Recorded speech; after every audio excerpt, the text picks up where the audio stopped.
Hi, everyone, and welcome to our August edition. Where's the time gone so far this year? I can't believe we're into August, but this is the middle of the Irish festival season, and we'll give you some details on who's going to be having their Irish fests in the month of August, and even in September, and even in October as well. There's a few going on then.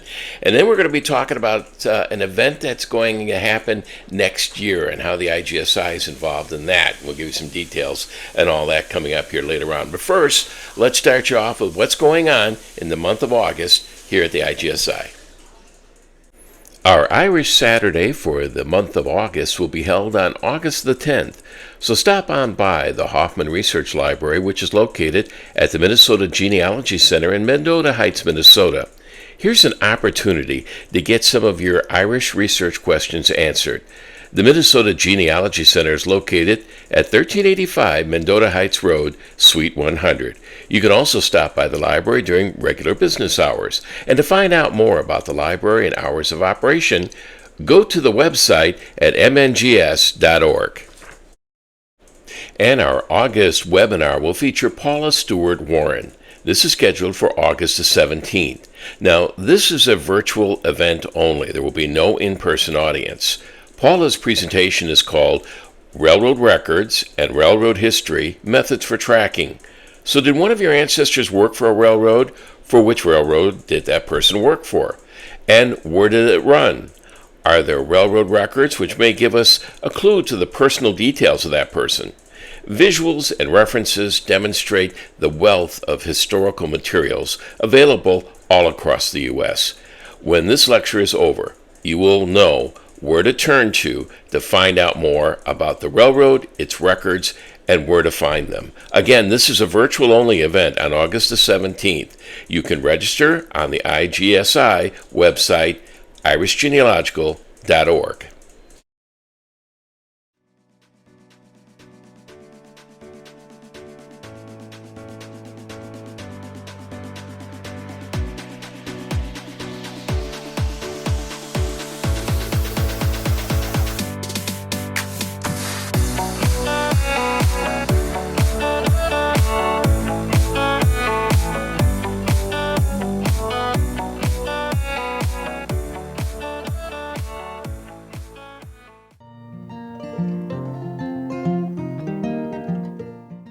Welcome back to Irish History Minute with the Irish Genealogical Society International.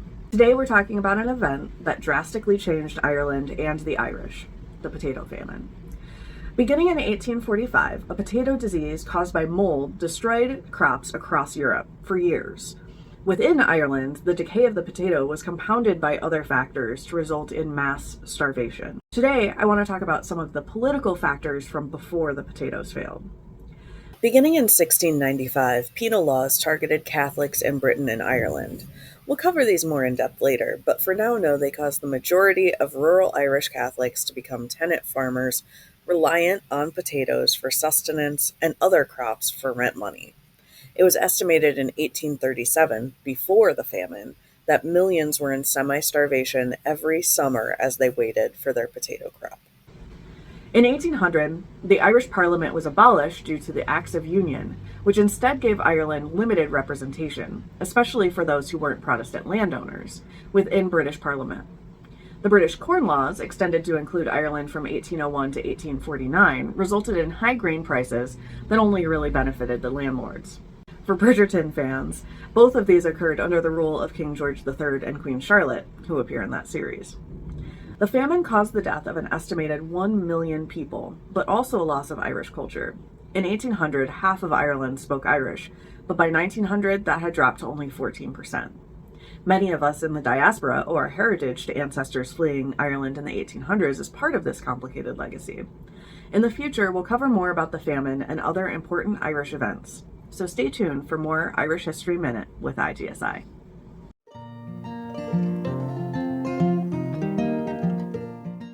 Thank you, Janelle. And of course, Janelle will be hosting our Irish Genealogy Minute, something that if you're doing your Irish genealogy, something you certainly should know, especially the discussion about the Irish famine. Certainly an important one. Of course, we'll be seeing her segments coming up the rest of the year and certainly into next year as well. Now, something I want to talk about, and I mentioned this at the top of the program, and that involves next year, and also involves a lot of you know about the Ulster Historical Foundation, Fintan Mullen and Gillian Hunt, who travel across the U.S. and in some cases Australia and New Zealand, as they were last year, and they do their lecture tours. Well, this coming March, they've got some of the dates already lined up, and one of those is going to be in Minneapolis, St. Paul, and that's going to be in March. And first time since 2005 where they have been in the Minneapolis, St. Paul area. They are also going to be in San Francisco and Dallas and Atlanta and Chicago and Green Bay, Wisconsin and Pittsburgh. And I had a chance to talk to Fintan, and he gave me more details. I recently spoke to Fintan Mullen, and he talked about why they decided to stop at Minneapolis for the first time in quite some time. With them folk in Minneapolis had actually been to one of our family history conferences back in Ireland, so that is quite often what happens. Somebody comes to our program and get to know us and see us in action over here, and then they help to set up a program in the USA or Canada. So it's great. Really enjoyed it. Well, this will be the first time that they've been to places like the Twin Cities since 2005 when he was with Dr. Brian Traynor. And you might say that trip was somewhat eventful. And that was the famous year that we hit a deer, or as a gentleman pointed out, he says it's important for insurance to tell him that the deer hit you whenever you're reporting it. But on our way to Calgary, we crashed into a deer and it wrecked our car, and we lost the day and had to reschedule. So it was an eventful trip. And what can people expect when you come over in March? We're only there a short period of time, so we try to share with the audience as much as we possibly can on a widest range of subjects as we possibly can, chosen by the organizers based on what they think will best serve the interests of their local community and local membership. And so we usually will start with something that's very broad, and then as the day progresses, we'll drill down into some more specific topics. So, and we try to make sure as well, because at a day event like that, you're not clear what level the audience expertise is at. Some people may be beginners, some people may be doing it for 40 years. So you're trying to cover a lot of territory. We also make sure, is the other important thing, and a question you usually get asked, is it only about Ulster? And it most certainly is not. First, many of the sources, of course, that we talk about are all Ireland anyway. If you take the census or Griffith valuation or the tithe books. But the other thing, we go out of our way to make sure that we draw opposite examples from across the island of Ireland, right across not all the counties, but we try and ensure we get examples in as much as possible, because so much of what we were telling to people will be as useful for them researching ancestors in Cork as they would be researching them in Antrim. We've got quite an interesting itinerary already set up. So if people go to our homepage, they go to events and courses, they can go down to overseas lecture tours, or they can go directly there. And we have our forthcoming.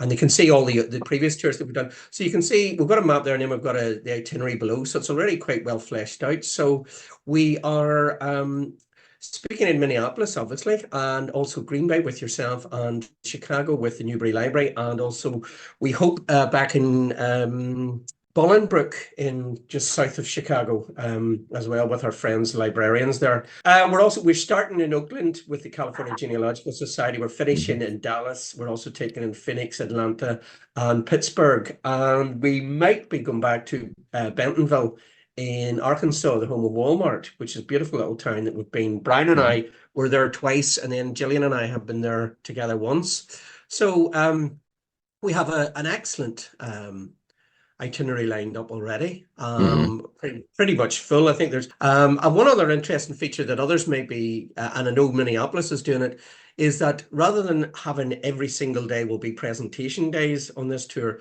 on a number of days we'll actually be doing one-to-one personal consultations for folk, and I know we're doing that in Minneapolis. The program is on the Monday, and then the Wednesday is the half day of one-to-one consultations.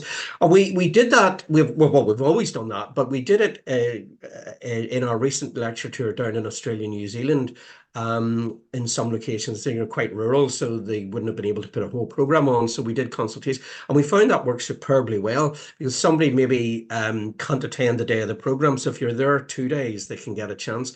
Some people are shy and they don't want to ask a question in the audience, and the audience often do want to listen to somebody explaining in minute detail their family history research. So this is a great opportunity for them to speak with us to see if we can try and help them with their research queries. So we find it was very enjoyable, very useful, fruitful for the foundation, and good for those who are taking part in it. If people go to the website, they'll be able to check that, and we'll be fleshing the detail out. But as I say, most of the dates are already in the diary, and we will, after the July holiday period, we will put up online booking forms for those, and the consultations are sold as a first come, first serve basis. So that's the way we do them.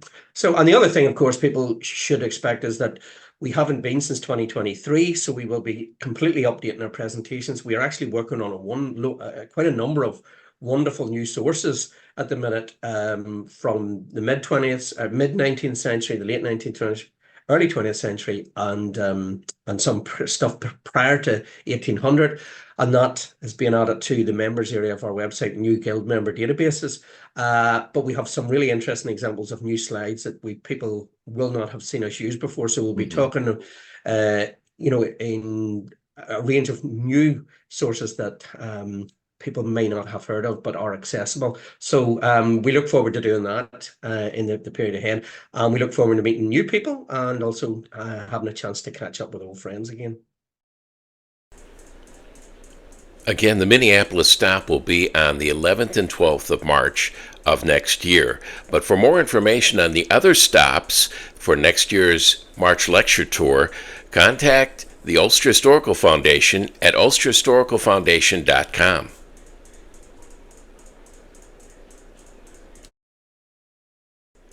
Certainly something to look forward to as we head into next spring. And of course, we'll give you more details on that as we get closer to that time frame and as we get more information from the Ulster Historical Foundation. But it's something to look forward to, not only for the Twin Cities, Minneapolis, St. Paul, but also through a good portion of the U.S. as well. Well, that's it for now. Thanks for joining us for our August edition. We hope to look forward to seeing you in the September edition as well, with more details on what we've got coming up at the Irish Genealogical Society International. Thanks for joining us, and we'll see you next month. Are you a member of the IGSI? Well, if you're not, here's all you have to do. Head to the website at irishgenealogical.org. There you'll find the join link on the left side of the page, and that's where you can sign up and become a member. You can also register for any of the webinars this year on the website as well, and as a member you can also see past webinars from the previous year. And besides enjoying all the members' benefits, you can always sign in and go over many of the programs and services that the IGSI has to offer, and that would include viewing past webinars, surname interests, the e-newsletter. Would you like to be a volunteer at the IGSI? Here's all you have to do. Get on the website at irishgenealogical.org and scroll down to the volunteer link. There you can see all the options that are available to you. That would include helping out with the Irish Fest in Minnesota, or any of the social and educational programs, or you could even help out with the social media platforms and podcasts, or the SEPS magazine and Genealogist newsletter. Just click on the Volunteer Now link and sign up. For more information about the Irish Genealogical Society International, go to the website at irishgenealogical.org. And for questions regarding the podcast, send an email to podcast@irishgenealogical.org.